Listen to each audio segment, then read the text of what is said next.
Bonjour, bienvenue à toutes et tous à ce 9e épisode du séminaire d'histoire de jeux vidéo en Belgique. Je suis très heureux aujourd'hui d'accueillir Pablo Coma de Rablo Game. Bonjour Pablo. Bonjour Björn. Enchanté de t'avoir sur le plateau pour évoquer ta trajectoire, pour évoquer ta longue expérience finalement dans le milieu. En tout cas, on va partir des origines, on va partir de ta passion de départ pour le jeu vidéo.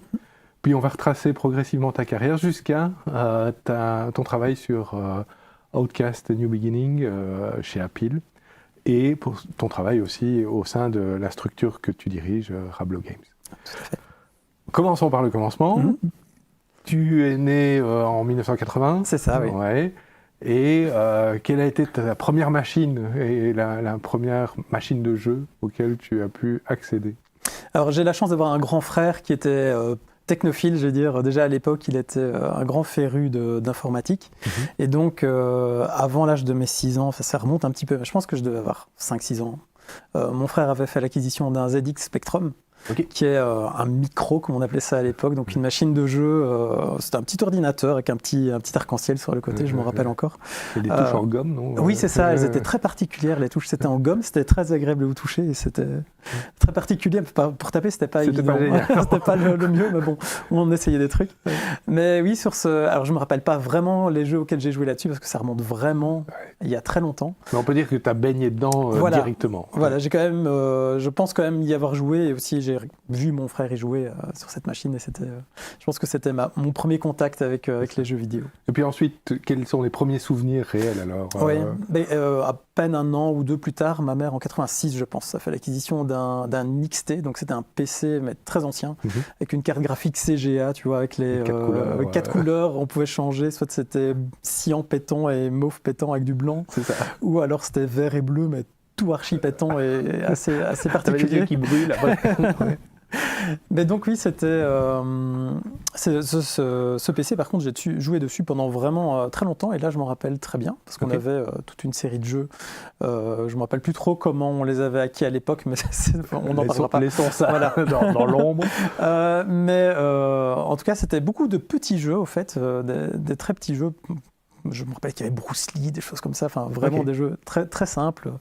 Il y avait Space Invaders, des jeux arcade. Évidemment, il y avait même pas de souris à l'époque, donc ça se jouait vraiment que sur le clavier, il y avait juste un clavier. Et 20 mégas de disque dur, je m'en rappelle encore. Donc, deux photos actuelles. Voilà, c'est ça. Donc oui, ça c'était vraiment le premier appareil sur lequel j'ai vraiment joué à des jeux vidéo, et dont je me rappelle très bien. Et j'ai même fait moi-même l'acquisition de jeux vidéo à la Fnac. Je me rappelle, j'allais à la Fnac et j'achetais une boîte de jeux. Il y avait Where Dreams notamment, qui est un jeu qui a encore son petit fan club aujourd'hui d'ailleurs, malgré son âge. C'était avant 1990, encore à l'époque. Rocket Ranger, Where Dreams. C'était quoi, Where Dreams? Tu peux décrire un tout petit peu le gameplay? Eh bien, c'était un jeu où, au fait, notre personnage était sur son lit de mort, il lui était arrivé un accident ou un truc comme ça, donc on voyait la première image, c'était des chirurgiens qui se penchent au-dessus de toi avec des grosses lumières blanches, et alors tu divaguais, et au fait ce que tu vivais dans le jeu, c'était toute la divagation du personnage principal. Donc, par exemple, tu te retrouvais dans une machine à popcorn où tu devais sauter pour attraper des poissons volants qui volaient, essayer de frapper sur des monstres qui venaient t'embêter par après. Ah oui, donc ça restait arcade action, mais avec un scénario un peu particulier. C'était vraiment... Enfin, c'était... très très bizarre au fait. c'est dans le titre au fait. Oui. Donc arcade action, c'est un grand mot. C'était plutôt des sortes de mini-jeux, mais très bizarres, très stressants en fait. Dans lequel tu devais essayer de t'en sortir, tu devais jouer au ballon avec une petite fille, lui remballer son ballon, et si tu ratais, il y avait une bouche gigantesque qui sortait du ballon et qui t'avalait tout cru. Enfin, c'était extrêmement... Tout ça en CGA. Tout ça en CGA, oui. Bah après, le jeu était aussi en... Enfin, moi j'ai joué en CGA, mais le jeu était aussi en 256 couleurs à l'époque. En VGA, ok. Nord et Sud déjà à l'époque? Alors Nord et Sud un tout petit peu plus tard, même s'il est sorti je pense en 89 sur PC, si je me rappelle bien, mais moi j'y ai joué chez un ami, mais là c'était des années plus tard, on était en 93 je pense. D'accord, vers 93 sur Amiga. C'est ça. Je le mentionne parce qu'il va avoir un enjeu plus tard. Tout à fait. Un peu de teasing pour ceux qui regardent. Bien joué. On essaye de s'améliorer au fur et à mesure. Donc, une Super NES. Une Super NES avec ton frère. Voilà, tout à fait. Ma Super NES qui est arrivée en 92, donc quelques bonnes années plus tard. Et là, c'était pour moi la grosse claque graphique. Elle est arrivée à ce moment-là, parce que je suis passé du CGA sur des jeux souvent très petits, ou alors des jeux plus gros, mais avec un rendu assez pourri, à la Super Nintendo, bien sûr. C'est un autre monde, quoi. C'était vraiment un nouveau monde qui s'ouvrait à moi à l'époque. Donc j'ai eu la console avec Street Fighter 2, dans la grande boîte. Voilà. Street Fighter 2 et Lemmings en plus. Okay. Et lequel a connu la meilleure accroche de ton côté? Ça a été Street Fighter 2, oui. D'ailleurs, je suis resté, et je suis encore à l'heure actuelle, un grand fan de jeux de combat. Oui, c'est ça tu m'avais dit, je pense qu'il y a 2-3 images qui peuvent illustrer un peu ça, mais tu as participé à des tournois, tu as été vraiment dans la compétition. Oui, alors j'ai jamais été vraiment top player, genre j'écrasais tout le monde, mais pour autant je fais ça très sérieusement et j'arrive quand même à un certain niveau. Et tu t'entraînes? Oui, je me suis encore entraîné. Oui, je m'entraîne. Je m'entraîne régulièrement pour essayer de... Stick arcade à la maison, voilà, tout ce qu'il faut. Un gros truc. Un gros truc. Et donc, ces tournois, c'était des choses locales ou un peu plus larges? Alors, le moment où j'étais le plus dedans, c'était vers 2004-2005, je dirais. Et à ce moment-là, je voyage, je fréquente la scène bruxelloise d'e-sport, on va appeler ça, même si ça ne portait pas ce nom-là à l'époque, de jeux de combat. La Nest, ça s'appelait. Donc c'est un groupe de joueurs en fait, qui se rejoint. Il faut savoir qu'à l'époque, il n'y avait pas du tout de jeu en ligne. Donc c'était très compliqué d'avoir un bon niveau au jeu de combat. Parce qu'on était toujours limité aux gens avec qui on... c'est ça, tu joues avec tes copains et voilà, un peu contre la machine, mais oui, tu ne peux pas t'entraîner de chez toi sans personne, comme tu peux le faire aujourd'hui pour affronter les meilleurs joueurs d'Europe. Ça ne fonctionnait pas comme ça. Donc tu devais un petit peu bouger, rencontrer des gens et aller sur les forums, essayer de trouver des gens qui sont très forts. Qui étaient capables de résister. Voilà, mais oui, j'ai un peu voyagé. Je me rappelle, aux Pays-Bas, en Allemagne, en France, pour des tournois de jeux vidéo quand même. C'est ça. Il y a aussi une anecdote où tu as failli partir au Japon si tu n'avais plus gagné. C'est ça. C'était en 2005, au fait. Il y avait des qualifications qui étaient faites en France pour désigner une équipe pour participer, qui participera au Tougeki au Japon, le Tougeki pour resituer. Donc c'est un tournoi un peu légendaire au Japon, probablement le plus connu à l'époque, qui a la spécificité de se dérouler en un seul match gagnant. Donc on pouvait très bien y aller et rester 60 secondes et puis se faire éjecter et rentrer chez soi. Et donc ici on a quelques images où avec un ami nancéen, je participe. Donc c'est pas moi qui joue le gros dinosaure, moi je jouerai après. Mais on jouait contre SNK et CCL qui sont deux joueurs assez connus de jeux vidéo. SNK d'ailleurs a maintenant une chaîne YouTube sur laquelle il encore à l'heure actuelle, je pense pas qu'il performe, mais il fait plutôt du journalisme. D'accord. Je pense. Mais voilà, et donc c'est un des endroits où je me suis pas du tout illustré. Enfin, après, je suis comme arrivé en finale. Oui, te voilà avec ton pseudo. Avec mon Gaël, misérable à l'époque. Oui. Donc effectivement, si je gagne ce combat, je pars au Japon. Malheureusement, les joueurs en face étaient vraiment très très forts. Et comme j'ai dit tout à l'heure, j'ai un niveau très respectable, mais sans être un programmeur non plus. Et donc on s'est fait relativement malmené quand même. On est rentré en Belgique sans pouvoir partir au Japon. Mais donc, c'est pas ton seul lien avec le milieu du jeu vidéo, on va dire, et ça t'a permis de rebondir autrement. C'est-à-dire, au-delà de tes qualités de joueur, tu as aussi développé une passion très rapidement pour le développement et pour la création d'assets, la création d'un lore spécifique. Est-ce que tu peux expliquer un peu comment c'est né, avec qui aussi, et comment ça s'est épanoui? Oui, assez vite au fait, vers 93, je dirais, donc j'avais 13 ans à l'époque, j'ai envie de commencer à faire des jeux vidéo. Donc ma première expérience de mémoire, c'est un jeu en texte uniquement, une sorte de jeu de rôle que j'ai fait en basique, donc vraiment avec un code spaghetti absolument horrible à l'époque. mais que tu avais fait toi-même, c'est pas juste recopier le code. Voilà, non, je l'ai fait entièrement tout seul. Après, on se baladait dans une forêt, on tombait sur des ennemis, on devait cliquer. Enfin, il n'y avait pas de clic, c'était sur l'XT de ma mère que je l'avais fait. Donc c'était en CGA, mais c'était du texte, donc c'est pas grave. Et oui, donc ça, c'est un jeu que j'ai fait tout seul. Qui était mon premier jeu sans doute, mais qui était très basique, quoi. C'était 10 minutes de jeu avec quelques combats et puis on se faisait avoir un moment ou un autre par un des ennemis qui arrivait de façon aléatoire. Et en montrant ça à un de mes amis, Guillaume, dont on reparlera peut-être un peu plus tard, on se dit, on devrait commencer à faire des jeux vidéo aussi ensemble. Et donc, je ne sais plus exactement si c'est comme ça qu'on s'est dit qu'on devait en faire, mais assez naturellement, comme on se voyait très souvent pour jouer ensemble à jeux vidéo, on s'est dit, on devrait essayer d'en faire. Et lui, comme moi, on était assez porté sur la création d'assets en 3D à l'époque, avec les premières versions de 3D Studio Max, qu'on s'est vraiment à bidouiller, des trucs dans le coin, et on avait comme projet de réaliser un jeu vidéo ensemble en utilisant nos assets faits dans 3D Studio Max, en sachant qu'à l'époque, on n'avait absolument aucune idée de comment on faisait un jeu vidéo, on n'était pas du tout programmeur, mais voilà, tu vois, la volonté était là, voilà, exactement. Les moyens, pas vraiment. Mais donc, je me rappelle, on avait un premier jeu où c'était un platformer, le tout premier jeu qu'on prévoyait de faire. On avait déjà quelques ennemis qui étaient faits, on avait le personnage principal. On avait les animations, mais bien sûr, avec ces animations, on avait réussi à rien faire du tout. Donc, on avait des chouettes animations qui tournaient, c'était juste une vidéo. Et puis, on était déjà très contents avec ça, mais on s'est vite rendu compte que sans de la programmation, on n'irait pas très loin. Et c'est là que, quelques mois plus tard, je pense, Guillaume, un jour, arrive chez moi après l'école et me dit « J'ai trouvé un programmeur ». Donc là, c'était la première nouvelle formidable. « Ah ouais, génial, on va pouvoir commencer à vraiment avoir quelque chose qui tourne ».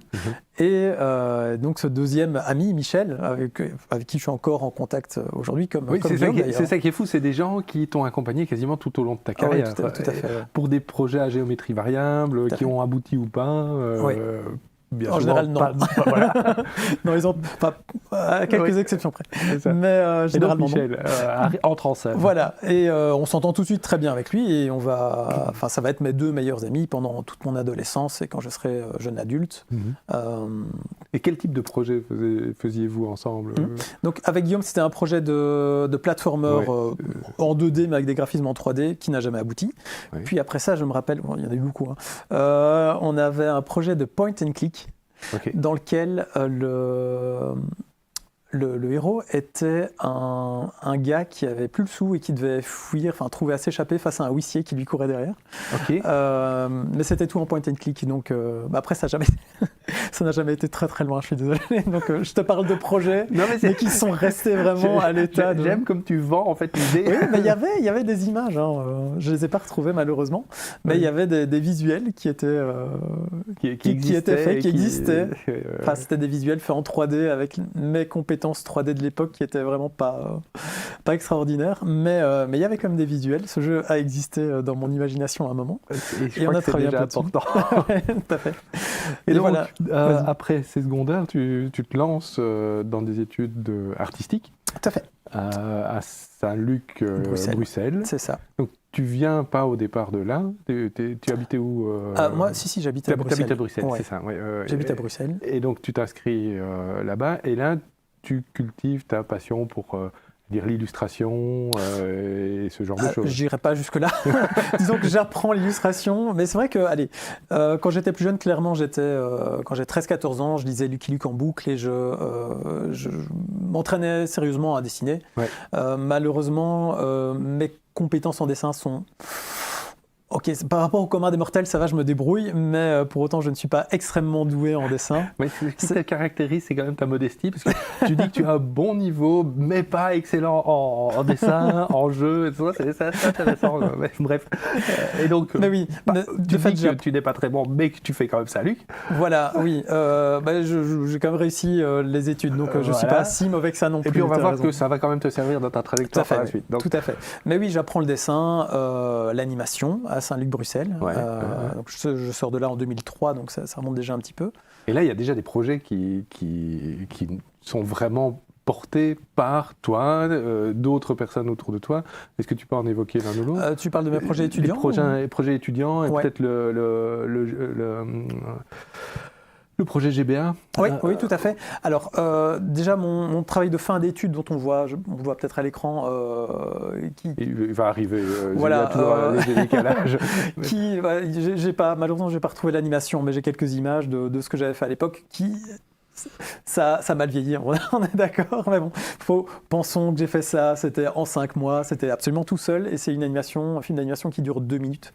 Donc c'était quand même un boulot très conséquent, forcément j'ai pas eu le temps de de pousser tout aussi loin que j'aurais aimé. Toujours sous 3ds Max. C'est 3ds Max, oui. Ok. 3D, peut-être 3D Studio Max, oui, c'était ça. Voilà. Donc ça, c'est mon travail de fin d'études en animation 3D. Je faisais surtout de la 3D à l'époque. Qui me fait obtenir mon diplôme fin 2003, en juin 2003. Et suite à ça, eh bien avec toujours les mêmes, en fait, avec Guillaume et Michel, les usual suspects.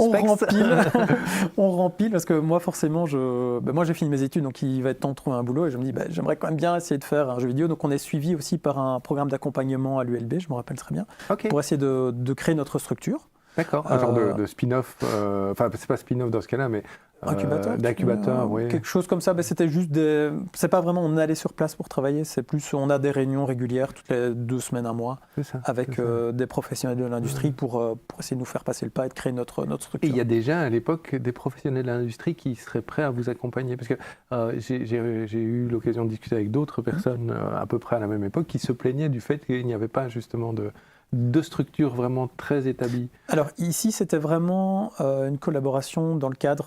Enfin, c'était l'ULB qui mettait à notre disposition... Donc c'était un peu expérimental, peut-être. C'était un peu expérimental, oui, et c'est ça, c'était pas vraiment... Enfin, c'est des personnes de l'ULB qui aidaient les gens à créer leur structure. C'était pas une structure publique d'accompagnement, de création de structure. Non. Et c'était pas quelque chose de spécifique aux jeux vidéo non plus. C'était quelque chose de beaucoup plus générique, je dirais. Si j'avais envie de créer une boulangerie, sans doute que c'était les mêmes personnes qui m'auraient accompagné. D'accord, ok. Et donc, comme je termine mes études, ici on le voit cette fois-ci très bien sur l'écran, on s'est lancé avec Guillaume et Michel dans un projet de jeux Game Boy Advance. C'est pour ça que les graphismes sont vraiment bien flash, parce que sur la Game Boy Advance, il faut que ce soit lisible. Il faut que ce soit lisible, et c'était la première, à l'époque, il n'y avait pas encore eu la SP qui augmentait le contraste. Sur la première Game Boy Advance, c'était vraiment très très l'écran n'était sombre. pas rétroéclairé en fait. Non, il n'était pas rétroéclairé, et donc il fallait booster les graphismes pour qu'il soit lisible, voilà, en fait. pour qu'on voit quelque chose. Et encore, il fallait encore allumer la lampe pour pouvoir voir quelque chose. On jouait sous la lampe. Mais et donc c'est un shoot 'em up. C'est un shoot 'em up, c'est ça, avec une partie histoire. Donc on voit une de mes fantastiques aquarelles en haut à gauche, dont je ne suis pas très fier, mais bon, soit. Et ce que j'ai pu retrouver, en fait, parce que disons-le franchement, j'ai eu un peu de mal à retrouver ces images. Oui, je suis très très impressionné que tu en aies retrouvé, et ça me fait plaisir qu'on puisse les montrer. Donc c'est des assets comme des tuiles que tu peux réarranger. Tout à fait, ce sont des sets de tiles. En tout cas, les deux du dessus sont des sets de tiles. Donc ça a été fait en 3D à l'époque, un peu comme sur Donkey Kong Country, tu vois, où c'était... Enfin, je pense que c'était des assets avec un rendu 3D, mais qu'on venait mettre dans un jeu 2D après. C'est ça. Comme mes compétences en... Enfin, je vais arrêter ma bonne bon. Donc, je faisais à l'époque les assets en 3D, on faisait des rendus, et puis on les mettait en jeu dans notre jeu 2D. Donc les deux du dessus sont des sets de tiles. Donc il y avait un éditeur de niveau que Michel avait codé, qui fonctionnait. Donc avec ces sets de tiles, j'arrivais à faire un niveau dans lequel on pouvait se balader, et ça durait 1 minute ou 2 quand même. Donc avec suffisamment de...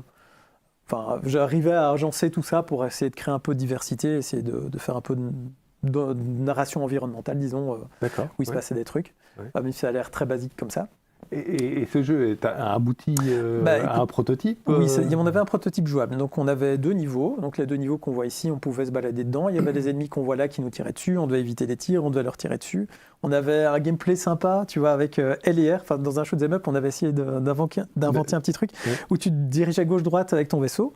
Mais si tu appuyais sur L, tu avais un boost pour aller plus vite à gauche, et sur R, tu allais plus vite à droite. Et donc, il y avait déjà un peu de recherche gameplay, ça fonctionnait pas trop mal. C'est intéressant parce que ça montre que vous n'étiez pas juste dans la reproduction de quelque chose qui existait, mais qu'il y avait une volonté d'amélioration de la recette finalement. Tout à fait. Et puis on a Guillaume qui lui était à l'histoire. On avait appelé ce jeu Sedlex.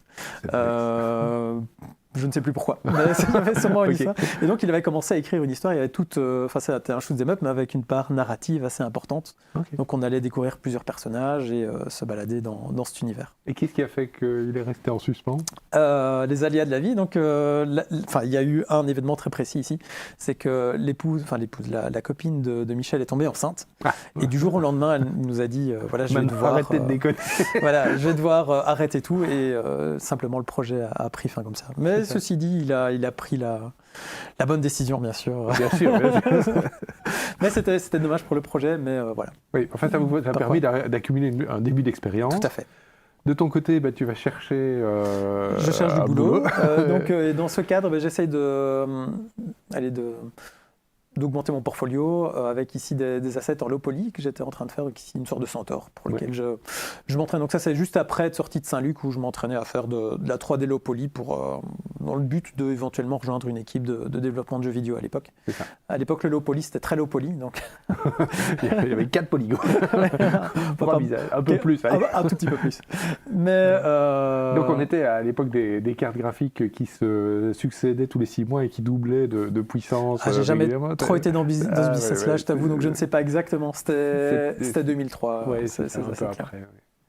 Ok, donc ces recherches ne sont pas fructueuses complètement au début, donc tu te diriges vers une carrière, je vais dire, alimentaire. Voilà, c'est ça. Qui te permet d'être à mi-temps dans un magasin d'articles de sport, laissons ça de côté, mais qui te permet aussi de chercher d'autres... Tout à fait, au fait... D'autres expériences. Ouais. Donc au début, où je cherchais du travail, j'ai d'abord remis mon CV à une agence intérim, sans en espérer grand-chose, mais... Voilà. Et 6 mois, 1 an plus tard, ils me recontactent en me disant voilà, on a une mission pour vous. Ce serait pour travailler dans une boîte qui gère des licences de personnages de BD, sans m'en dire plus. Donc je me dis ok, ça a l'air sympa, on va aller voir. Donc je vais à Genval. Là, on m'a dit d'aller et je me retrouve chez IMPS, qui est en fait le studio qui gère les Schtroumpfs. C'est le QG des Schtroumpfs, littéralement, là où tout se fait dans le monde entier avec les Schtroumpfs. C'est pas une boîte gigantesque non plus, on était peut-être maximum une trentaine de personnes à l'époque. Et donc j'arrive là, je fais connaissance avec le directeur du studio, ça colle plus ou moins bien, donc je suis reçu comme intérimaire pendant 6 mois à mi-temps. Et c'est intérim. 6 mois magasin de sport, 6 mois. Mi-temps un magasin de sport, mi-temps Schtroumpf. Pendant plusieurs mois, je travaille 6 jours par semaine, pour. C'est ça. Donc c'était Il faut faire vivre sa passion. Voilà, c'est ça. Mais j'étais très content d'avoir trouvé cet intérim chez eux, qui a débouché un CDI à temps plein juste après la fin de l'intérim. Donc tu as convenu. Voilà. Et quelles sont tes missions là-bas ? Comment tu... Une journée type, sur quoi est-ce que tu travailles Alors c'était très varié, mais de façon très globale, je travaille sur les albums et les assets, les dessins en fait. Donc je nettoyais les dessins des dessinateurs. Il faut savoir que je scannais, je nettoyais les planches. Quand elles sont scannées, elles sont souvent un peu crades, donc il faut passer un petit coup dessus. Donc c'était beaucoup de Photoshop au fait. J'utilisais Photoshop quasi toute la journée. Ce qui m'a permis d'avoir cette fois-ci vraiment quand même des compétences pas mauvaises dans Photoshop, qui me sont encore utiles à l'heure actuelle. Donc tu dois être vraiment très bon en fait. si je prends la grille de lecture. Je travaille pendant des années là-dessus à temps plein. C'est des albums auxquels tu as participé ? Tout à fait. Donc là, je me suis occupé de différentes choses, notamment, je crois qu'ici j'ai fait les mises en couleur de la couverture. Donc, après, c'est des Schtroumpfs. Je veux dire, il n'y a pas... Il n'y a pas énormément de créativité, tu vois. Mais voilà, j'ai participé notamment aux mises en couleur de ces couvertures, au nettoyage des planches de tout l'intérieur du jeu. Ici aussi, j'avais fait les couleurs de la couverture de cet album. Voilà, je relis aussi les... Donc c'est un boulot qui n'est pas très lié à l'informatique en tant que tel. Mais non, pas vraiment au départ. Mais après la BD, tu vois, c'était aussi une de mes passions pendant assez longtemps, donc j'étais très content de travailler là à l'époque. Ok. Mais... IMPS, tu vas y rester longtemps ? Ah oui, 14 ans quand même. Oui, 14 ans, donc un bon moment. C'est une période d'un côté formatrice et de l'autre aussi... peut-être qui te permet de toucher à toutes sortes de choses. Voilà, tout à fait. Parce que chez IMPS, j'ai commencé en tant qu'infographiste, effectivement. Ça, c'est typiquement le genre de travail que je faisais. D'aller scanner les planches et de... Du recadrage. Ça va. Je n'en crée pas les pages. Voilà, j'étais assis au bureau de Mariana, ça c'est Régis. Ah oui, donc des anciens collègues. Tu les reconnais bien. Alain, avec qui je m'entends très bien. D'ailleurs, Alain, avec qui je revenais en voiture régulièrement sur Liège. Ah oui, tu étais à Liège à ce moment-là. Ok. Mais oui. Bon, voilà, mes anciens collègues, ça me fait plaisir de les revoir sur l'écran. Merci Alexis pour la vidéo. Mais donc oui, pendant les premières années, donc je travaille surtout dans le cadre de la BD et vers 2012, je dirais, je commence à rejoindre l'équipe qui s'occupe des jeux vidéo. Donc là, c'était évidemment très passionnant parce que non seulement j'accompagnais les licenciés, donc on appelait ça donc les personnes, les studios externes comme Ubisoft, on a notamment travaillé avec Ubisoft, qui demandaient des licences des Schtroumpfs pour faire des jeux Schtroumpfs. Okay. Et on les accompagnait pour s'assurer que les visuels des Schtroumpfs étaient respectés dans les productions qu'ils faisaient. On avait aussi notre mot à dire sur le game design et ce genre de choses. Donc un genre de contrôle de qualité, mais voilà, c'est ça. plus développé. Ouais, et centré spécifiquement sur les personnages. C'est ça. En fait, notre but, c'était de nous assurer que les personnages des Schtroumpfs étaient mis en situation de façon correcte. Par exemple, que le bleu Schtroumpf était bien le bleu Schtroumpf qu'il fallait et pas un peu trop turquoise ou ce genre de choses. Enfin, je vous donne un exemple très caricatural, mais c'était plus large que ça. C'est assez parlant, ouais. Et après ça, à côté de ça aussi, je me suis mis à travailler pour faire passer nos jeux Flash en HTML5. Ouais. Et donc là, j'ai commencé vraiment à coder des jeux pour les Schtroumpfs, alors que je ne suis pas du tout codeur à la base, mais grâce à des programmes qui permettent, des moteurs de jeu au fait, qui permettent de faire ça de façon simplifiée. C'était Construct à l'époque. Donc tu découvres Construct, voilà, dans ta pratique, je veux dire, quotidienne, mais ça va être aussi le tremplin vers d'autres idées, peut-être. Tout à fait. Mais au fait, à la fois, je travaillais sur Construct, sur mes projets, je skip un peu les étapes du producteur, j'ai l'impression. Non, mais t'en prie. Mais oui, c'est vers cette époque-là que je commence à faire Healer's Quest, et donc qui sera fait entièrement sous Construct. Oui. Et à côté de ça, également au travail, donc chez IMPS, je crée des jeux HTML5 à partir de jeux Flash, qui sont aussi à partir de Construct. Alors. Est-ce que c'est uniquement à partir de jeux Flash? Non, justement, généralement, ce sont des nouveaux jeux sur lesquels je travaille. Il y en a peut-être eu un ou deux sur lesquels j'ai repris des jeux Flash, mais il y avait une autre personne qui faisait ça aussi. La personne qui avait fait les jeux Flash faisait aussi des jeux HTML5. Ok. Oui, il remixait, voilà, c'est ça. Mais moi, je m'occupais d'autres jeux. Quel type de jeu? Des jeux assez simples, mais il y avait un jeu de foot, je me rappelle, parmi ceux qui étaient les plus poussés. Il y avait un jeu, pour Noël, on avait fait un jeu avec des boules de neige, donc il fallait viser et envoyer des boules de neige sur des Schtroumpfs. Okay. Je suis sûr qu'on peut encore en trouver sur Internet. Si on tape Schtroumpf Snowball Fight Smurfs, on devrait tomber dessus, je pense. Okay.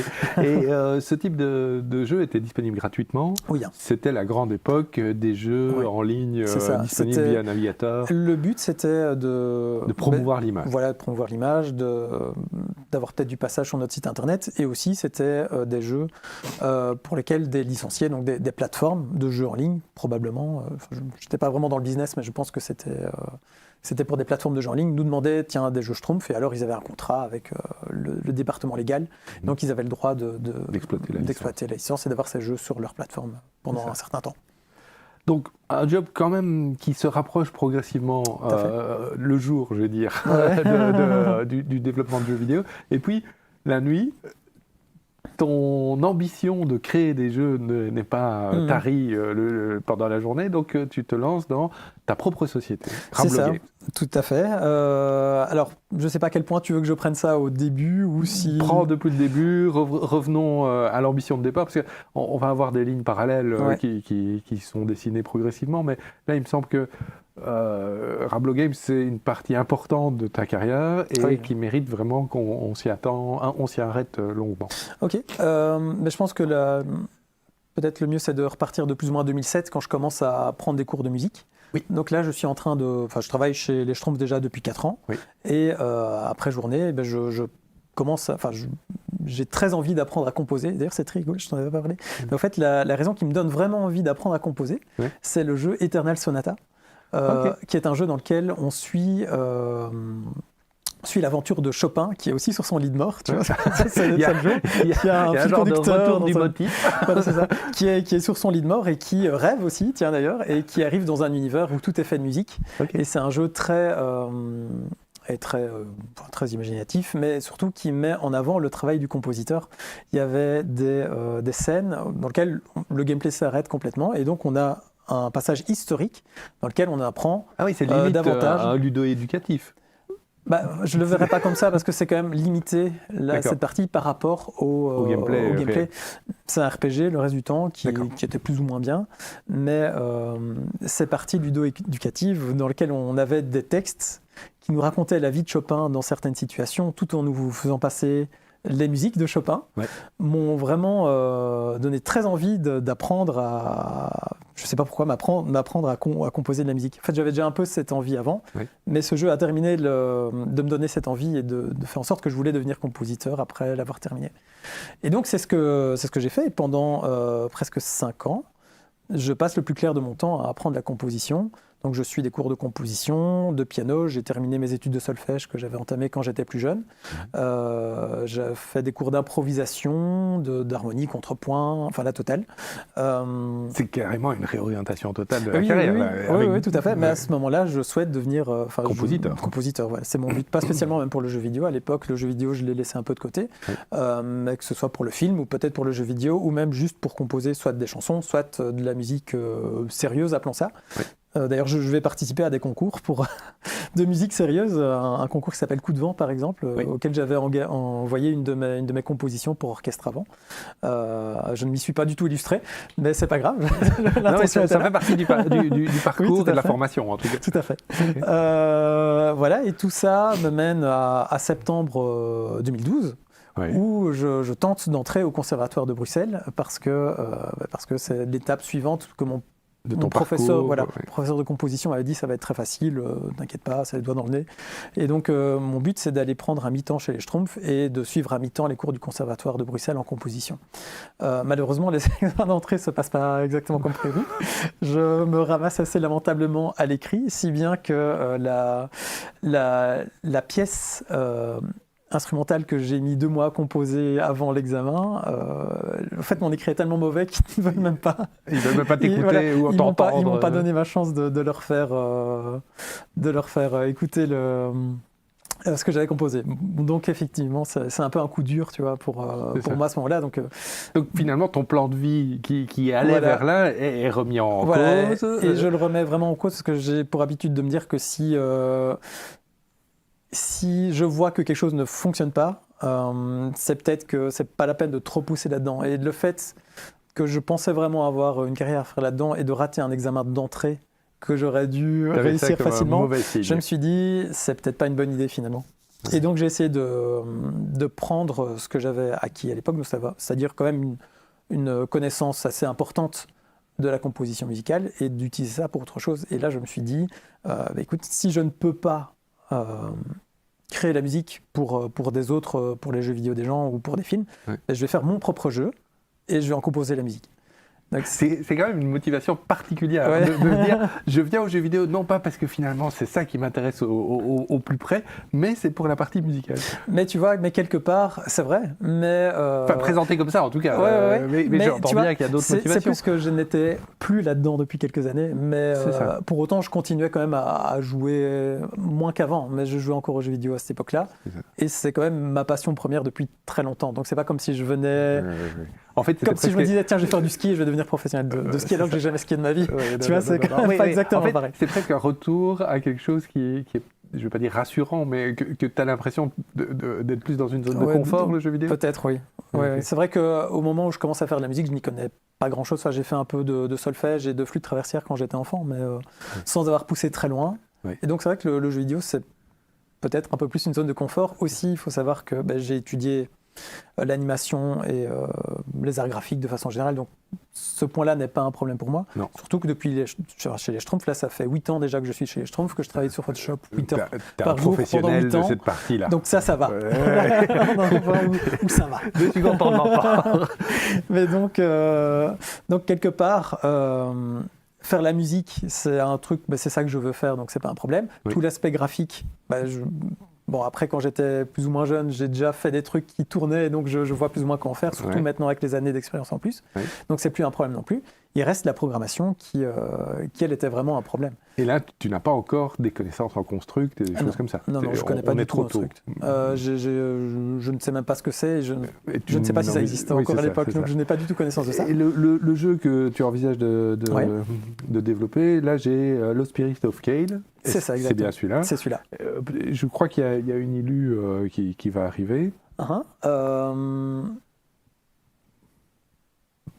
Peut-être. Voilà. Oui, mais là, c'est même le trailer. C'est le trailer. Ouais. Okay. Est-ce que tu peux le commenter un petit peu ? Oui, alors, donc c'est un jeu dans lequel on est plongé dans une forêt et c'est une sorte de labyrinthe. Il faut essayer de retrouver son chemin. Il y a différents fantômes auxquels on va être confronté. Il y a différentes mécaniques qui sont mises en place pour essayer de trouver son chemin. Ce qu'il faut savoir, c'est que tout ce qu'on voit ici, rien n'a été fait en programmation, donc c'est uniquement Adobe After Effects et des dessins que j'avais dessinés image par image. Donc c'est de l'animation. C'est de l'animation pure. Au sens basique. Voilà, il y a zéro. Donc là, on va voir le personnage sauter un peu plus tard. Mais ce n'est pas un vrai saut programmé. Il n'y a pas de programmation, zéro. C'est ça. Okay. C'est vraiment tout After Effects. Donc c'est juste une vidéo, en fait. Mais cette vidéo va jouer un rôle important, il me semble. Oui, tout à fait. En fait, quand je commence à travailler sur ce projet dès septembre 2012, donc je ne suis pas du genre à perdre du temps. Donc à peine je rate l'examen, une semaine après, je rebondis et je commence à travailler sur ce projet. Oui. Au début, niveau programmation, je suis perdu, donc j'essaye de trouver quelqu'un sur des forums, en fait, pour m'aider à travailler dessus. Je trouve un programmeur, mais ça ne se passe pas très bien, parce qu'au bout de 6 mois, il n'y a rien qui a avancé, donc on arrête de travailler ensemble. Mais un programmeur qui n'est pas dans ta zone géographique ? Non, pas du tout. Lui, il était en Égypte, je pense. D'accord. En Égypte. Donc ça se passe moyennement bien. D'ailleurs, on va voir ici, il y a un call to action à la fin du trailer. We are looking for an S programmer. Tu le vois peut-être pas à cause de la caméra. Si, j'ai vu. Mais voilà, donc ce trailer, je l'ai fait juste après avoir terminé de travailler, avoir arrêté plutôt de travailler avec ce programmeur qui n'avançait pas sur le projet, en vue, dans le but de trouver un autre programmeur, de recruter, tout à fait, quelqu'un qui pourrait m'aider à faire la programmation de ce jeu-là. Mais on est d'accord que tout ça se fait en amateur. Ça se fait tout à fait en amateur, oui. Tu ne te payes pas. Non, je travaille chez les Schtroumpfs à temps plein et je fais ça après journée. En plus, d'accord. Et le trailer sort. Voilà, et il y a curieusement un certain attrait pour le projet. Il faut savoir qu'on est en 2013, donc à l'époque le jeu indépendant n'est pas du tout ce qu'il est aujourd'hui, il n'est pas du tout surchargé comme il l'est aujourd'hui. Non, au contraire, c'est même plutôt une bouffée d'air qu'on voit comme un espoir. Et donc ça se passe plutôt bien. Disons qu'on on a été repris sur plein de sites très, très connus, notamment PC Gamer. On est dans les jeux les plus attendus de 2014. Les jeux indés les plus attendus de 2014 avec sur PC Gamer. Juste avec un trailer sans programmation. Donc c'était vraiment une autre époque quand on voit comment on galère aujourd'hui pour avoir un peu de visibilité. Mais bon, voilà, comme quoi. Oui. Mais il donne envie ce trailer. Je veux dire, il y a une atmosphère. Merci. Non, vraiment. Tu me montres ça sans savoir le reste. On n'a pas la narration, mais il y a mon épouse qui s'occupe qui fait la voix. Il y a toute une narration aussi qui se fait sur le trailer à côté de ça. Et on l'a pas entendu non plus parce qu'on n'a pas le son. Mais dans la deuxième partie du trailer, c'est une partie du morceau qui n'a pas été préparé pour le conservatoire. Voilà, c'est ça. Donc, tu vois, je rabiboche des bouts de ficelle pour essayer de faire un truc qui se tient au final. Et donc, ça te permet vraiment de rencontrer quelqu'un ? Voilà, je rencontre quelqu'un, un Australien cette fois. Faisons simple. Bah oui.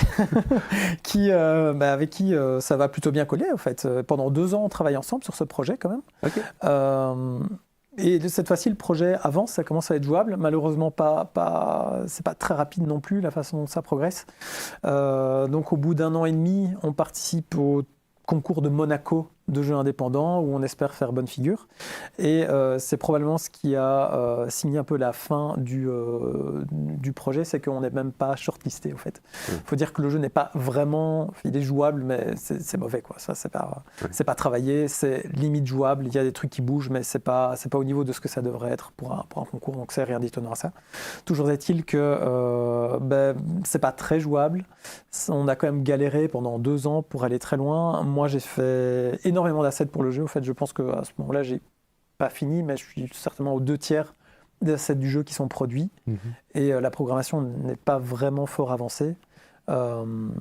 Donc voilà, suite au manque de motivation qui s'ensuit de l'échec du concours, à Monaco, ouais. Ben, on commence à arrêter de travailler ensemble et arrêter petit à petit le projet sombre dans l'oubli, je dirais. Mais moi de mon côté, je souhaite me lancer sur un autre projet parce qu'entre-temps j'ai appris à utiliser Construct et je commence à être capable de pouvoir faire un projet seul. C'est ça, la programmation seule. Tu gagnes ton autonomie. C'est ça, tout à fait. Et c'est là où je vais commencer le 25 juillet 2014, pour être précis, à travailler. C'est des souvenirs très très précis. Okay. À travailler sur Healer's Quest. Et figure-toi que je commence à travailler sur le jeu le jour même où j'ai l'idée. Je suis en train de conduire. Je vois une voiture devant moi dont la plaque d'immatriculation c'est 1-bot. Et je suis en train de me dire, mais ça serait marrant de faire un jeu où en fait on n'est pas le personnage principal, on est le bot. On est comme le personnage secondaire et c'est l'IA qui va gérer les personnages secondaires importantes. Et c'est comme ça que m'est venue l'idée au fait, de faire jouer le soigneur aux joueurs. Dans un jeu de rôle. Voilà, dans un jeu de rôle, mais sauf que nous, on n'attaquerait pas. Nous, on n'attaque jamais. Ce sont les membres de notre équipe qui vont... ici, on a le trailer de Healer's Quest. Donc nous, on n'attaque jamais là-dedans. On ne fait que soigner ces 4 personnages qu'on voit ici à l'écran, dans le but de les garder en vie pendant qu'eux se battent contre les ennemis. C'est un peu ça tout le twist de Healer's Quest. Et donc le jour même où j'ai cette idée le matin, je rentre chez moi et je commence à bricoler un peu dans Construct. Et le soir même, j'arrive à avoir un prototype très basique du fait de pouvoir soigner ses alliés. Et là, pour moi, c'est magique, tu vois. Parce que ça fait des années, enfin, ça faisait je sais pas combien, mais presque 20 ans que j'ai envie de faire des jeux vidéo. Et enfin, du jour au lendemain... Tu te retrouves avec ton premier jeu vidéo qui fonctionne. Tu as l'impression d'être en contrôle, en fait. De savoir faire tout seul et de pouvoir t'en sortir et de... C'est presque démiurgique, tu vois. Où tu crées ton propre monde et tu vois tes créations bouger. Ben oui, c'était vraiment ce sentiment-là de pouvoir enfin... être le seul à contrôler à quelle vitesse ça allait avancer. C'est ça. En fait, j'ai l'impression que quand on travaille seul, la seule chose qui peut te ralentir, c'est ta propre motivation ou ton manque de motivation. Donc, et moi, j'étais extrêmement motivé à ce moment-là. Surtout, le fait de voir très vite des choses bouger, ça me motivait énormément. Ouais. Et donc, je me lance à fond là-dedans. Tu en as peut-être rendu compte, mais je suis quelqu'un de très passionné. Quand je me lance à fond dans quelque chose, c'est pas à moitié. Littéralement, je n'ai fait que... Je pense que tout mon temps libre est passé sur le développement du jeu pendant 6 mois, 1 an, facilement. D'accord. Okay. À partir de Construct a été très libérateur pour des gens créatifs comme toi. Oui, en tout cas pour moi, oui, c'est sûr. On voit vraiment que rendre le contrôle à celui qui n'a pas de notion de programmation, ou peu, permet justement d'aller un peu plus loin, rapidement. Et donc, Healer's Quest, sa carrière, c'est quoi ? Donc en 2014, je commence à travailler sur ce projet. Oui. Puis ça prend plus ou moins 1 an. À l'époque, je voulais en faire un jeu mobile. C'est ça. Et je prévois de le faire en 2-3 mois. Bon, ça me prend 1 an, mais c'est quelque chose de relativement courant. Oui. Surtout qu'au départ, je comptais en faire un jeu très simple. Oui. Puis finalement, je me dis, je vais écrire une histoire, puis il va se passer des trucs. Et finalement, en dessinant l'écran titre, j'ai plein d'idées qui me viennent. Et j'ai envie de créer cette histoire, de donner vie à ces personnages-là. Oui. Donc, je fais un jeu plus compliqué que ce que j'avais prévu à la base. Ce qui fait qu'en 2015, en juin 2015, donc un peu moins d'1 an après avoir commencé le développement, je sors une version free-to-play sur téléphone mobile, donc sur iOS et Android, qui ne va pas du tout fonctionner. Pas de visibilité, non, vraiment, pas de presse. Pour te donner un chiffre, je pense que je gagne 100 € sur l'entièreté du projet. Sur l'entièreté du projet, sur les deux. Sur les deux plateformes. Je rembourse plus ou moins mes frais pour l'inscription. Pour l'inscription annuelle, pour être. Ça, c'est dur. Donc ça faisait un peu mal. Et c'était Healer sans l'apostrophe. C'était sans l'apostrophe, c'était Healer's Quest. Ouais. Et devant le manque de succès. De ce projet, au fait, je le retire des stores parce que ça sert à rien de le laisser là. Et j'essaie de le faire oublier parce que j'ai dans l'idée de retravailler tout le jeu, ce que je fais d'ailleurs pour en faire un jeu PC. Donc le but ici, c'est de le sortir sur Steam après genre 6 mois de travail, ce qui me prend au final plutôt 3 ans. Ce qui est bien, il y a une forme de continuité, 3 mois, voilà, 1 an, 6 mois, 3 ans. On fait x6 et on y arrive.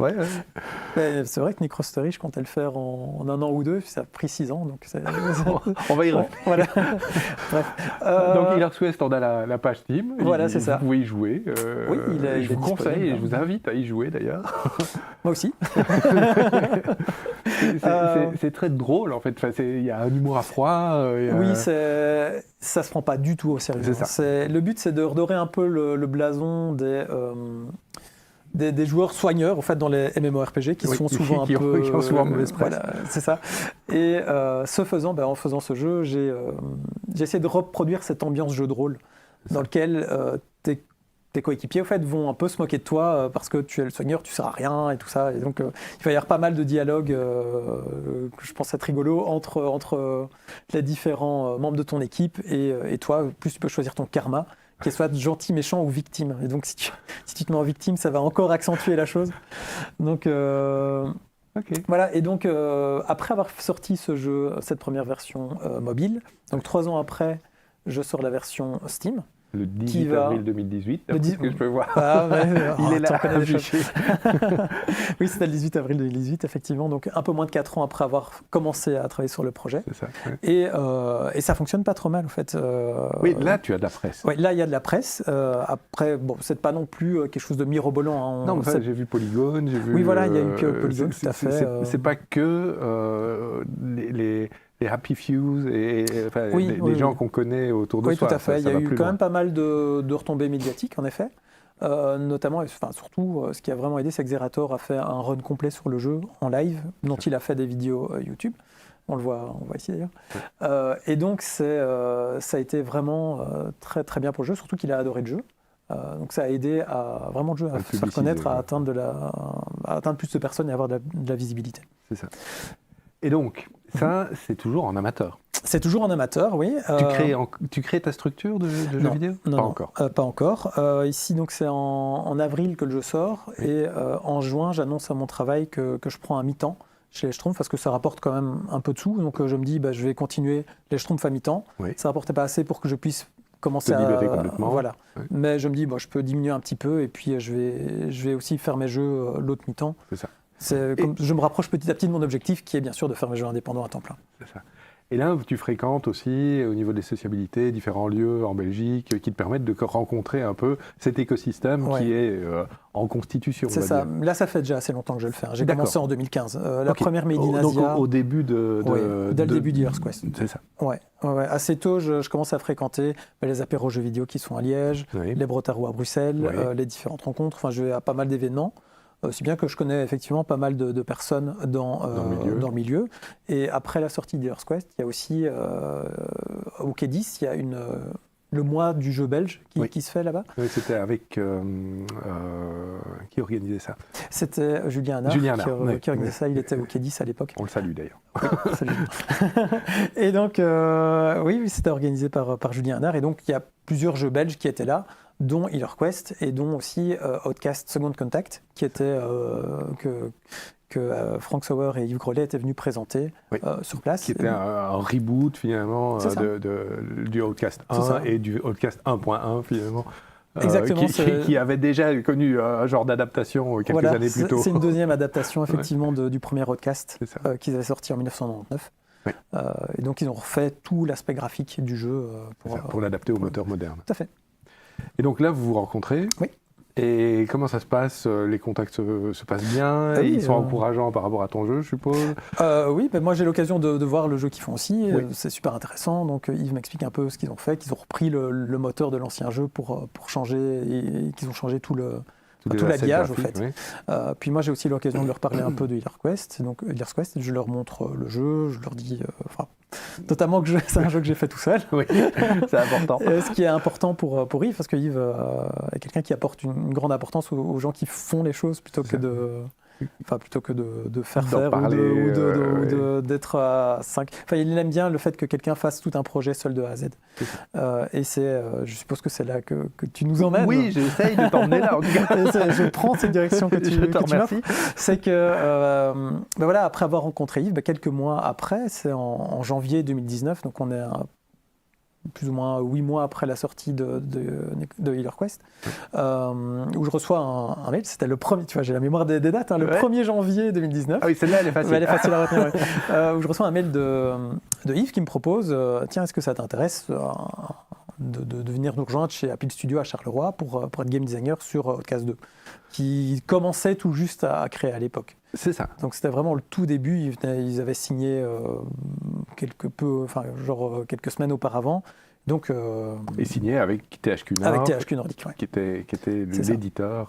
Qui est l'éditeur tout au long du... Qui, si j'ai bien compris, a en partie incité Apple à se le relancer dans ce projet de Outcast 2. Oui, pour la petite histoire, c'est, Yves m'a raconté qu'effectivement, ce n'est pas lui qui est allé à la Gamescom pour pitcher Outcast 2. Ouais. Il est allé pitcher un autre projet et c'est THQ Nordic qui lui a dit « Mais non, nous, on voudrait faire Outcast 2 ». Donc c'est assez intéressant parce que ça veut dire que ce jeu a une aura. Quelque part. Enfin, le premier en tout cas, et le deuxième aussi, mais je veux dire, ce jeu a marqué son époque, a eu différentes versions qui ont permis de maintenir une forme d'actualité finalement. Et toi, tu rentres dans le projet au moment où il y a cet appel d'art, je veux dire, autour de ce projet. Projet au long cours, parce que Outcast 2, il avait été commencé en 2000, je crois, oui, ou à peu près. Alors c'était une autre version, une autre évidemment. Version, oui, mais effectivement, il y avait une première... Enfin, le développement, la pré-production, en fait, avait été commencée vers 2000, juste après le premier. Oui. Et il a dû être interrompu parce que l'éditeur de l'époque avait fait faillite. Et donc, malheureusement, le projet est tombé à l'eau à l'époque. Mais ce n'était que partie remise. 20 ans après. Mais après, c'était vraiment, même plus que 20 ans après. Oui, pour la sortie, effectivement. Le début du projet, ça correspond grosso modo. C'est ça, plus ou moins début du nouveau projet 20 ans après. Et donc, j'entre effectivement chez Apple moins d'un mois, en tant que game designer. Game designer. Oui. Okay. En tant que game designer, plus ou moins un mois après avoir reçu le mail. Tu peux expliquer en 2 mots en quoi consistait ton job au moment... Oui, donc établir les mécaniques de jeu, enfin les prémices au fait des mécaniques de jeu, parce que le jeu en est vraiment à son tout début. C'est ça. Le projet a commencé genre 2 semaines avant que j'arrive, donc c'était vraiment, il y avait un personnage qui bougeait un petit peu et c'était tout. Donc mon but était d'assurer que la vision de Yves, qui était à l'époque game director sur le jeu, soit respectée et soit mise soit bien correctement incarnée par le gameplay. Et j'étais game designer au début, donc c'était vraiment uniquement le gameplay dont je m'occupais. C'est ça. Aussi Oui, vas-y, je t'en prie. En parallèle d'Outcast 2, je travaille aussi sur d'autres projets. Voilà. Donc tu rentres dans une structure, Apple, qui voilà. est sans doute une des plus grosses structures wallonnes, peut-être la plus grosse. Ce serait à voir en fonction des époques, évidemment. Là, on était une quinzaine quand je suis arrivé, mais ça a augmenté. Au final, on a été jusqu'à une centaine au maximum, je pense. Ouais. Puis c'est redescendu, maintenant ils sont une 60aine en ce moment. Mais oui, effectivement, quand j'arrive, Fort Boyard, cette version-là d'ailleurs, la version de 2019, est déjà en production. J'arrive plus ou moins à la moitié du développement du jeu. Donc là, c'est des très petites productions, donc on a 8 mois genre, pour faire le jeu complet. Okay. Depuis le jour où on signe. À combien de personnes On est 6 personnes plus ou moins sur le. Oui, donc ça cravache. Oui, ça cravache bien. Ouais. C'est pas des jeux à gros budget, mais oui, on est de mémoire, on était 6 personnes sur le jeu pendant 8 mois, dont les 4 mois où moi je suis arrivé, parce que je suis arrivé plus ou moins à la moitié du développement. C'est ça. Et donc j'ai l'occasion d'écrire des documents de game design, de superviser un peu ce qui se fait au niveau des programmeurs. Ça me permet quelque part finalement de faire mes armes dans le travail en équipe. Parce que c'est quelque chose, comme tu l'as compris, d'assez nouveau pour moi. Oui, j'allais dire, tu passes du monoprogrammeur, monodéveloppeur, de l'auto-entrepreneur presque, à la direction d'une équipe déjà pas très très petite, 15 personnes, c'est beaucoup, en plus plusieurs projets, jusqu'à, et ça on y viendra après, mais ta fonction de game director sur l'entièreté du projet Outcast 2. C'est ça, oui. Restons sur Fort Boyard, donc là... c'est un autre éditeur, c'est Microids. C'est Microids, oui, tout à fait. Et comment ça se passe, ce type de développement Écoute, c'est beaucoup plus court. Donc là, on a une milestone tous les mois. Okay. Donc on doit montrer l'avancement du projet très régulièrement. Il faut dire que le développement est beaucoup plus court aussi. Ouais. Donc on a de temps en temps Microids qui vient nous rencontrer à Charleroi plutôt. À Charleroi, on discute des différentes épreuves qu'on a mis en place dans le jeu. Ouais. Et à ce moment-là, c'est moi qui les reçois et qui discute avec eux des problèmes de game design et des solutions et de ce genre de choses-là. De tout ce qu'on va faire pour le jeu.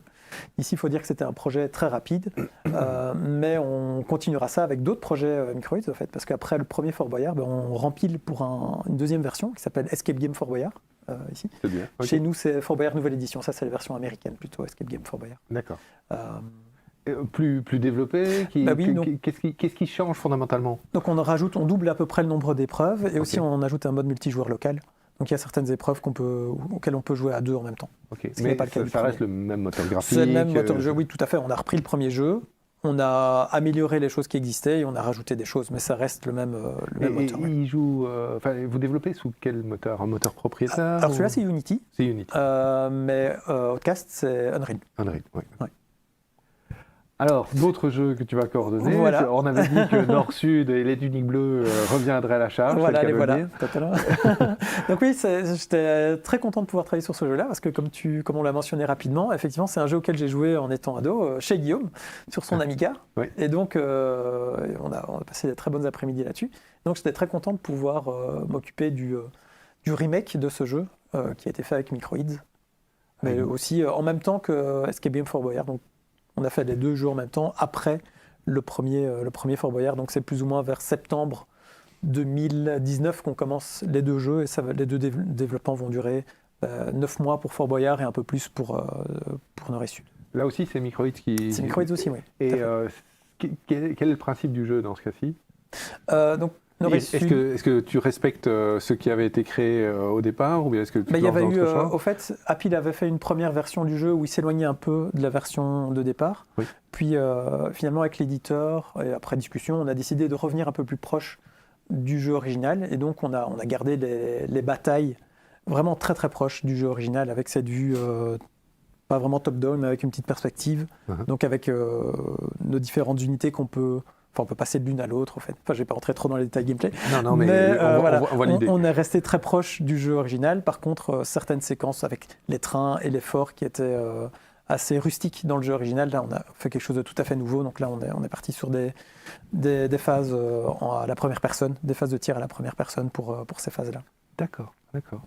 Très bien. Mais en même temps, tes responsabilités sur Outcast 2 prennent de plus en plus d'ampleur. Bah oui, sur les autres jeux aussi d'ailleurs.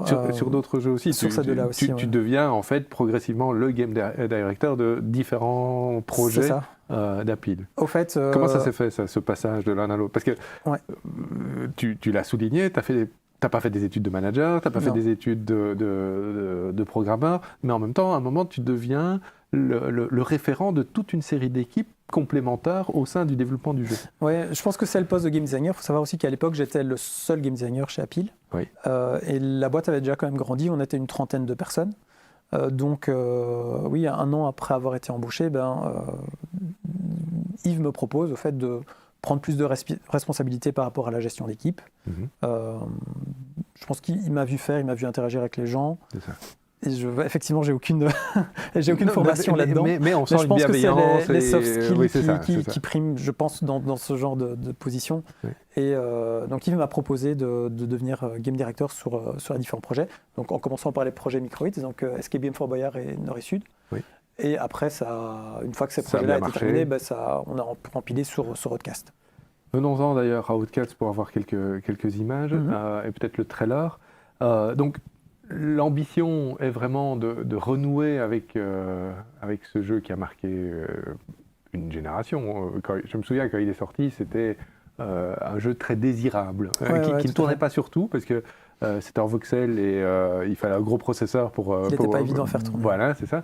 Mais il y avait quand même cette mythologie quasiment autour du jeu qui est restée. Il y avait beaucoup d'ambition. Je pense qu'il y avait aussi beaucoup d'ambition technique. Ça, j'aime bien ça. Autour du premier Outcast. le voyage bref, pardon. Oui, il y avait... Enfin, je veux dire, techniquement, il était vraiment très à la pointe de ce qui se faisait à l'époque, Outcast, le premier du nom. Ouais. C'était un des précurseurs vraiment de l'open world, je pense. Tout à fait. Dans le paysage avant 2000, en fait, il n'y avait pas grand-chose d'autre. Il n'y avait pas grand-chose d'autre, comme open world. Donc, on a essayé d'appuyer sur ce que Outcast avait vraiment très bien fait, donc c'est-à-dire le monde, un lore important, avec beaucoup de dialogue aussi, ça fait partie de l'ADN d'Outcast, et l'aspect open world sur lequel on a voulu donner le plus d'ouverture, oui, c'est ça. De possibilités différentes. Ici, dès la fin du tutoriel, on peut aller où on veut, en fait, dans Outcast 2, c'était vraiment l'ambition de départ d'être donner beaucoup de liberté aux joueurs quant à ces déplacements. D'ailleurs, on a donné au niveau gameplay, plein de possibilités aux joueurs de se déplacer très rapidement pour explorer cet open world. Ce qui est pour moi un des points forts du jeu, c'est vraiment cette possibilité de prendre l'open world au sérieux au niveau de la découverte. Et donc ton rôle là-dedans, c'est au départ du game design, puis de la coordination de toutes les équipes. Tu n'interviens pas au niveau scénario, tu n'interviens pas au niveau graphique directement. Directement, non. Non. Après, je donne mon avis sur à peu près tout en tant que game director. C'est quand même toi qui valide. Je supervise aussi, mais après, on a notre art director qui n'a pas beaucoup besoin de moi derrière parce qu'il fait ça beaucoup mieux que moi. Mais voilà, j'ai quand même un regard sur ce qui se fait. Autant sur l'histoire que sur le graphisme des animations. On n'avait pas de lead animateur, donc effectivement les animations, j'ai pas mal participé à ça. Le game design évidemment, mais je suis de toutes les réunions et c'est un peu mon rôle de synchroniser tout le monde pour que tout fonctionne bien et que tout fonctionne. Tu es responsable de l'alignement de tout le monde. C'est ça, un terme à la mode pour le moment avec les intelligences artificielles. Donc il me semble aussi que ton investissement dans le jeu change assez grandement par rapport à ta manière de fonctionner auparavant, où tu étais responsable de tout. Est-ce que ça te manque pas un peu d'être plus en première ligne Est-ce que tu vas continuer à développer sur le côté? Comment tu veux dire, oui, par rapport à mes productions que je fais à côté. Tes productions, Alors, je n'arrête pas de créer mes trucs à côté. Maintenant, disons-le franchement, j'ai quand même beaucoup moins de temps qu'avant pour développer. C'est un boulot qui prend beaucoup de place, non seulement dans la tête, mais aussi dans le planning. Ouais. Donc, forcément, j'ai moins de temps pour continuer Cross Story, que j'avais déjà commencé. En fait, dès que j'ai fini Healer Quest, en avril 2018, je commence directement Cross Story. Okay. Et au moment où je passe Game Director, là, c'est vraiment très compliqué pour moi de continuer à trouver du temps pour développer le jeu. Et c'est ce qui me pousse à demander, on avait déjà discuté, mais à accepter une proposition d'un de mes amis. On va le découvrir aussi, je crois qu'il y a aussi une petite bande-annonce. Ce que je voudrais, pour terminer sur ta fonction de Game Director, une journée type, ça ressemble à quoi? Beaucoup de réunions? Alors, dépendant des jours, c'est entre 50 et 100% de réunions. Ah oui. Okay. Et le reste du temps, il y a beaucoup, surtout sur la fin des projets, c'est beaucoup de management de tâches, au fait. Parce que c'est moi qui vais créer les tâches qui disent ce qu'il faut faire pour les différentes équipes. Oui. Et donc ça prend pas mal de temps. Et aussi beaucoup de temps à vérifier ce qui a été fait. Enfin, j'inclus ça un peu dans les réunions. Mais si un programmeur vient d'implémenter quelque chose, c'est à moi d'aller le trouver. Ou à lui de m'appeler et qu'on voit ensemble ce qui a été fait et si ça fonctionne et si ça correspond à ce qui était prévu, potentiellement demander des retakes, donc des petits changements, des ajustements, ce genre de choses. C'est un boulot que tu as appris sur le tas et maintenant que tu enseignes. Oui, je l'enseigne tout à fait. Parce que je trouve ça assez fou parce qu'il n'y en a pas énormément des game directors qui ont un tel empan, un tel nombre de gens et de projets. En Wallonie, je pense qu'il n'y en a pas 10.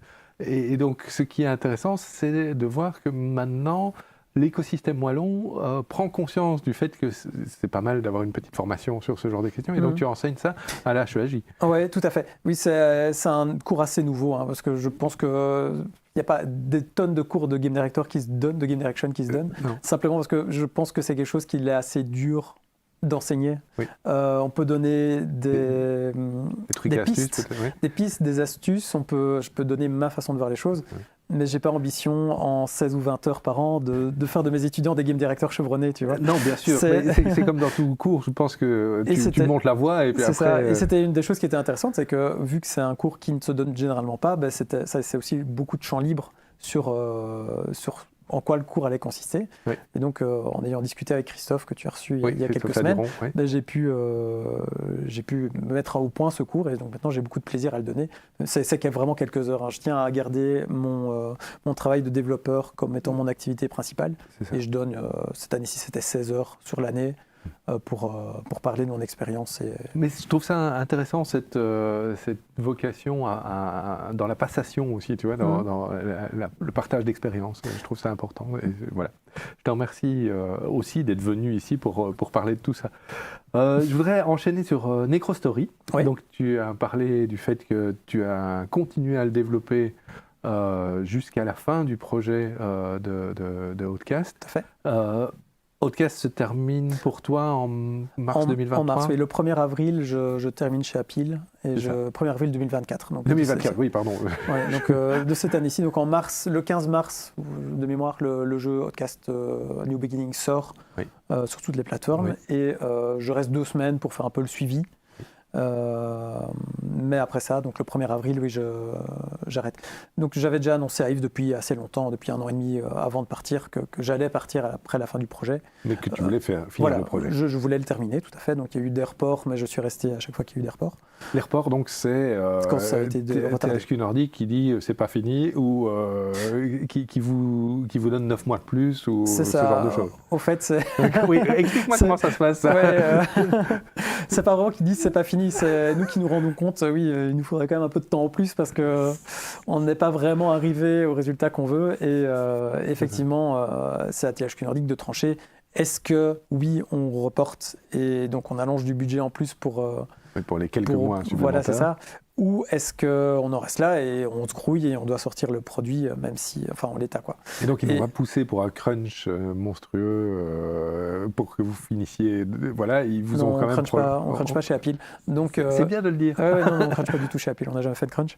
Mais oui, ils ont plutôt repoussé, ils ont mis un peu plus de budget pour qu'on puisse terminer le jeu dans des bonnes conditions. Oui. C'est ça. Et on les en remercie d'ailleurs. Parce que ça a rendu le jeu vraiment meilleur. S'il était sorti 1 an plus tôt comme c'était prévu, ça aurait pas été, ça aurait été moins bien. Ok.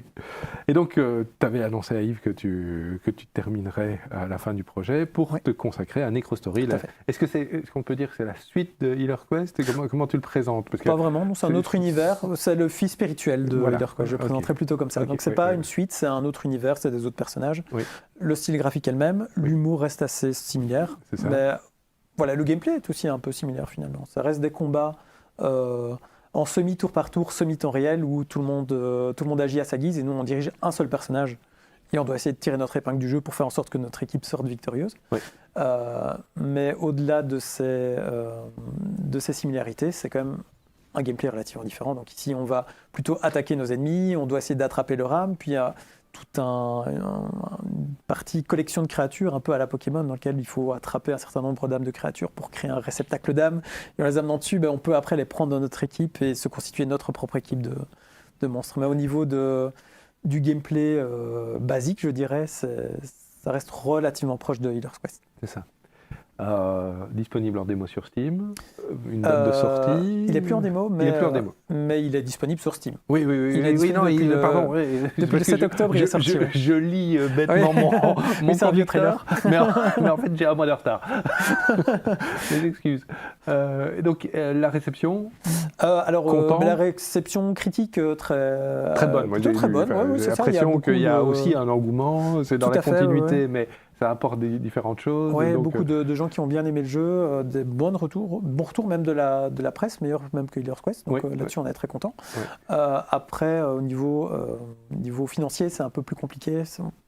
L'industrie et le marché est plus compliqué qu'il y a 6 ans, donc c'est un peu plus à la traîne, malheureusement, mais pour autant on est très content que la réception critique soit bonne. C'est peut-être un jeu aussi qui peut trouver son public sur le long terme. Je veux dire, il y a Allez, par rapport à la littérature, il y a des long sellers qu'on appelle ça, tu vois, et pas juste des best-sellers qui sont vendus en quelques mois. Et il me semble qu'il y a du potentiel pour devenir un long seller, mais ce n'est que mon avis. Et donc, quels sont tes projets à l'heure actuelle avec Rablo Games ? Oui, eh bien, ce que je ne t'ai pas encore dit, c'est qu'en février, on a engagé une illustratrice qui travaille maintenant avec nous. Oui. Donc tout ça a été possible tout ça a été possible grâce au financement public qu'on a touché donc pour Webimage, pour Necrostories, qui a Vous avez rendu un dossier Voilà, c'est ça. On a rendu un dossier pour Necrostories qui a permis de payer Baptiste pendant 1 an pour terminer le jeu. Qui lui aussi a quitté Apple. Il a quitté Apple aussi, on travaille ensemble à temps plein maintenant. Et depuis février, Clémence nous a rejoint, qui est illustratrice, pour travailler sur notre prochain projet, qui a aussi été financé par le Centre du cinéma. Et donc, donc une reconnaissance publique aussi, enfin institutionnelle, je veux dire, par le soutien de l'État à ce type de projet. On a la chance d'avoir été soutenu à 2 reprises, par 2 instances différentes. C'est ça, oui. Donc voilà, et donc on est en train de travailler sur 2 projets à la fois maintenant. Donc celui qui a été financé par le Centre du cinéma. Oui. Il a un titre. Il a un titre, oui, ça va s'appeler Robot Recycler Ren, si on ne change pas de titre entre-temps, ce qui n'est pas encore possible. Il n'est pas encore vraiment annoncé, mais ça va être un jeu post-apo avec des robots. Okay. Il n'y a pas encore de page Steam, donc...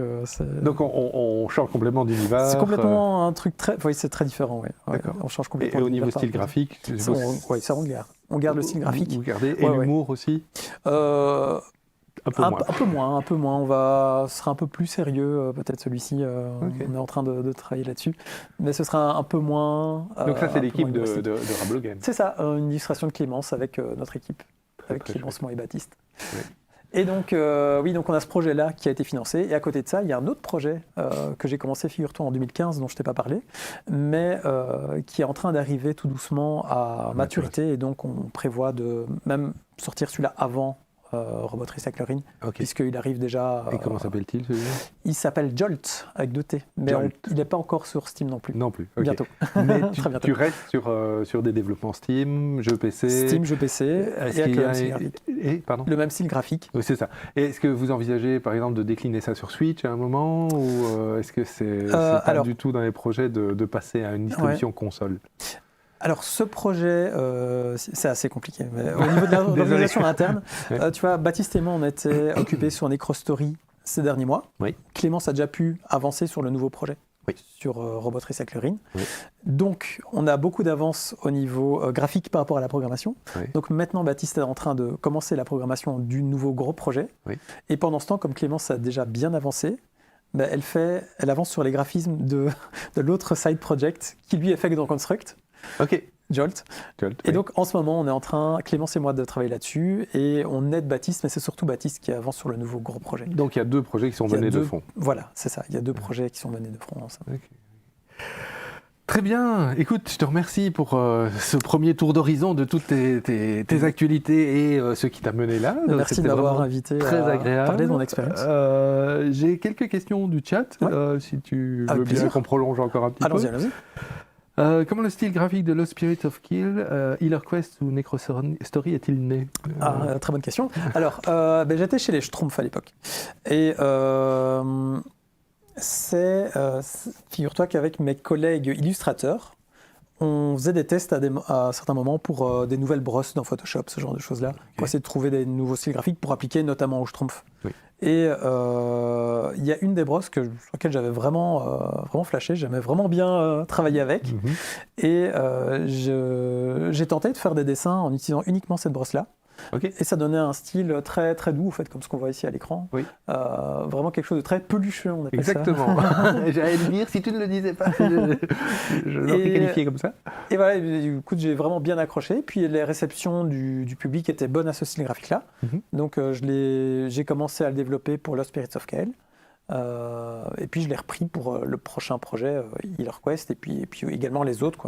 Tu l'as affiné. Est-ce que Clémence a été formée ou est-ce qu'elle s'en est un peu appropriée? Oui, elle se l'est appropriée en 1h30, donc ça, elle est formidable. Donc elle apprend très très vite.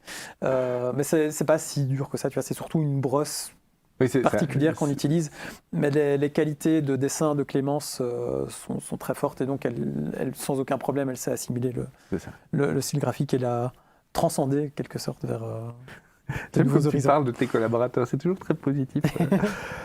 Alors, question suivante, est-ce qu'à l'époque de ton jeu sur GBA, le code était compliqué? Comment est-ce que... Alors, c'est pas moi qui faisais le code, c'est Michel qui s'en occupait, mais je crois savoir que c'était quand même relativement compliqué. Il n'y avait pas de moteur de jeu à l'époque, en tout cas, on n'en utilisait pas. Oui. Donc, c'était, je ne sais plus quel langage de programmation il utilisait, mais c'était pas un moteur de jeu. Donc, c'était vraiment des lignes de programmation qui étaient... enchaîner les unes derrière les autres pour créer toute la logique du jeu. Donc ça complexifiait les choses par rapport à ce qu'on a aujourd'hui avec Unity. Et comment est-ce qu'il s'est formé à l'époque à ce genre de choses? Je pense qu'à la base il est autodidacte. Mais je veux dire, à l'époque il n'y avait pas de tuto YouTube pour te dire tu utilises... Non, on achetait des bouquins et puis c'est parti. Ok, à l'ancienne. C'était l'ancêtre des tutos YouTube, c'était les bouquins. C'était le livre.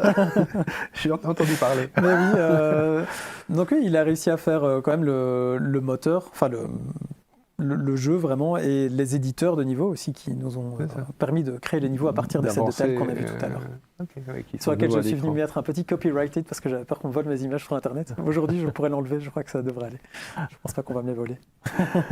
Quel est le matériel d'ailleurs utilisé pour le dessin pas de ces jeux-là, mais de Healer's Quest et les suivants? C'est une tablette Wacom Intuos 4. Donc c'est même pas une Cintiq. En fait, j'ai essayé les Cintiq, mais je n'étais pas très. Donc les Cintiq, c'est celles qui ont l'image sur. Clémence travaille sur une Cintiq, mais moi je suis resté sur l'ancienne Intuos 4 sans l'image. Et donc je travaille en regardant mon écran. Comme ça, je suis pas comme ça sur mon. sur mon écran. J'aime bien être droit pour dessiner. Et tu dessines sous Photoshop? Sous Photoshop, oui. C'est tout du Photoshop. Ah ouais. Est-ce que passer d'un projet à l'autre et d'une société à l'autre demande de s'adapter? Enfin, comment tu as fait pour réapprendre à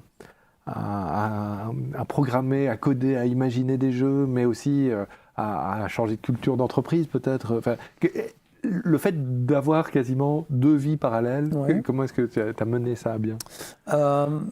J'ai jamais eu de difficulté à ça, au fait, parce que... Il n'y a pas eu de schizophrénie à un moment? Non, pas du tout.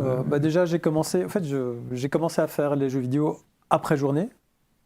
Et donc, le seul changement qu'il y a eu, c'est que pendant la journée, au lieu de travailler chez Schtroumpf, oui, c'est ça, j'en faisais aussi. Enfin, chez Schtroumpf, j'en faisais déjà des HTML5. Sur la fin, mais des projets plus sérieux, je dirais, chez Apple. Ouais. Mais au final, c'était assez naturel pour moi. Changer de culture d'entreprise. Tout le monde a été très accueillant chez Apple. L'ambiance était vraiment presque familiale. Enfin, en tout cas, il y a une sous-question d'ailleurs sur quel était ton accompagnement pour intégrer ces projets. C'est-à-dire, je suppose que chez Yves, Apple. Chez Apple. Oui. Au début, Yves vérifiait tout. J'ai commencé à travailler pour Apple avant même d'intégrer le studio. Ouais. Très vite, au fait, j'ai créé des docs de chez moi quand j'étais en télétravail pour des documents de game design sur Fort Boyard, par exemple.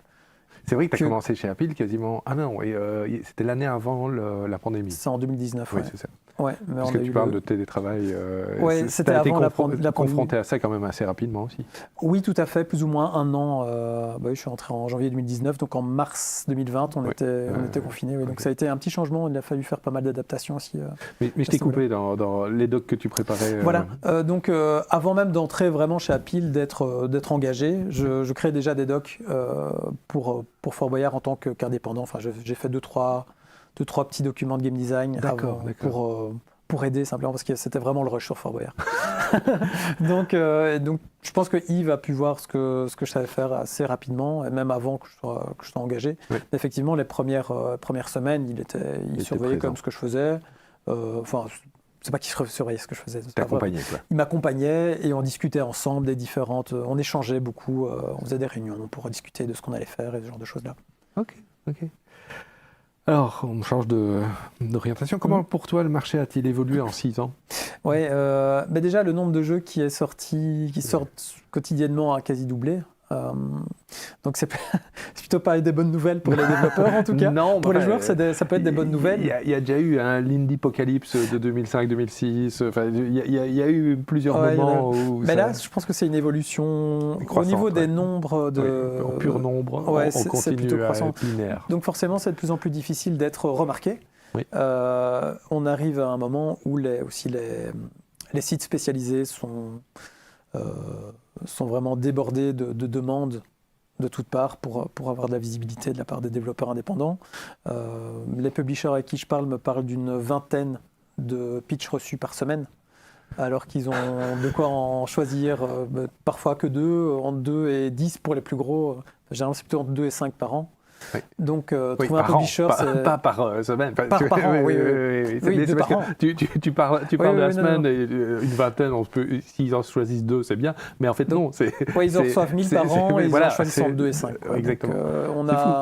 Donc ça devient vraiment très très difficile de trouver un publisher, d'autant plus que pour les publishers, c'est aussi compliqué pour eux de joindre des deux bouts potentiellement, parce que ils sont dans la même galère que les développeurs indépendants. Ils doivent quand même aussi vendre des jeux. Il y a énormément de jeux qui sortent et pour eux aussi. Donc ils ont moins de budget et ils doivent être plus prudents aussi, en tout cas en ce moment.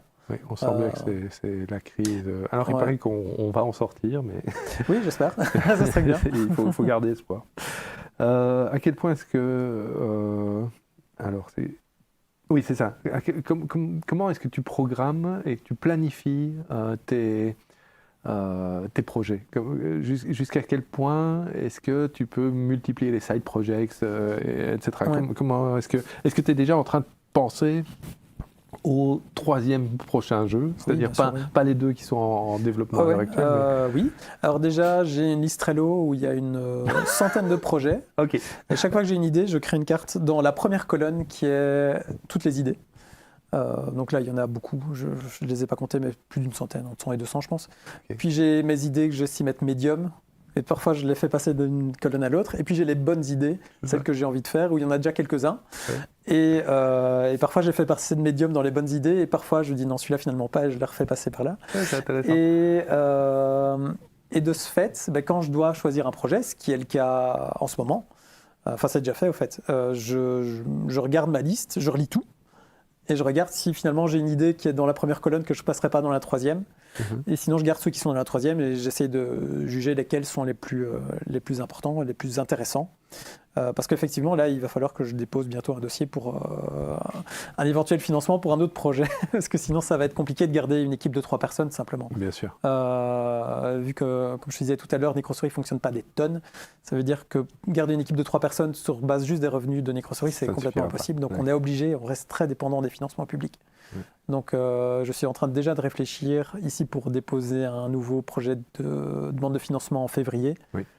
Il faut compter presque un an pour avoir le financement derrière ça. Donc, voilà. Mais c'est important que tu soulignes le management de projet qui est en fait une vision dans l'avenir et un équilibrage très, très Le plus fin, important, c'est quand on a une idée de ne pas l'oublier. Et pour ça, je pense qu'avoir une liste Trello ou un doc dans lequel on note toutes les idées, c'est important. Comme ça, après, on peut juste choisir les meilleures idées. Au Liège Game Lab, on a la fameuse phrase ouvre un Google Docs quand on a un nouveau projet. Et le Google Docs, c'est l'endroit où tout est accumulé au fur et à mesure. Et généralement, c'est la phrase magique pour dire qu'on officialise le fait de lancer quelque chose de nouveau.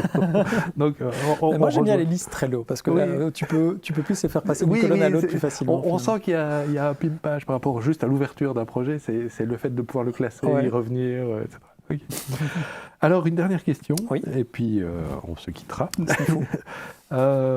Tes musiques, tu les composes toujours, enfin les musiques de tes jeux, tu les composes toujours. C'est toujours ce qui, on va dire, est au cœur de ta volonté créative. C'est là-dessus que tu ne lâches rien.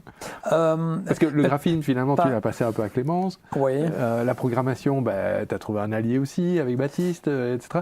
Mais la musique, ça... La musique, je la garde, mais c'est pas spécialement qu'à l'heure actuelle, c'est ce qui est le plus important pour moi. Je pense que le game design a pris le pas dans mon degré d'importance sur les trucs. Je pense que j'ai plus de compétences en game design. Je pense maintenant, le fait d'avoir travaillé des années chez Apple, d'avoir sorti un premier jeu, même 2 jeux maintenant. Oui, on peut dire, enfin 3 même. Oui, c'est ça. Plus Fort Boyard et Nord et Sud, donc ça en fait quelques-uns. Donc niveau game design, je pense que c'est là où je suis le plus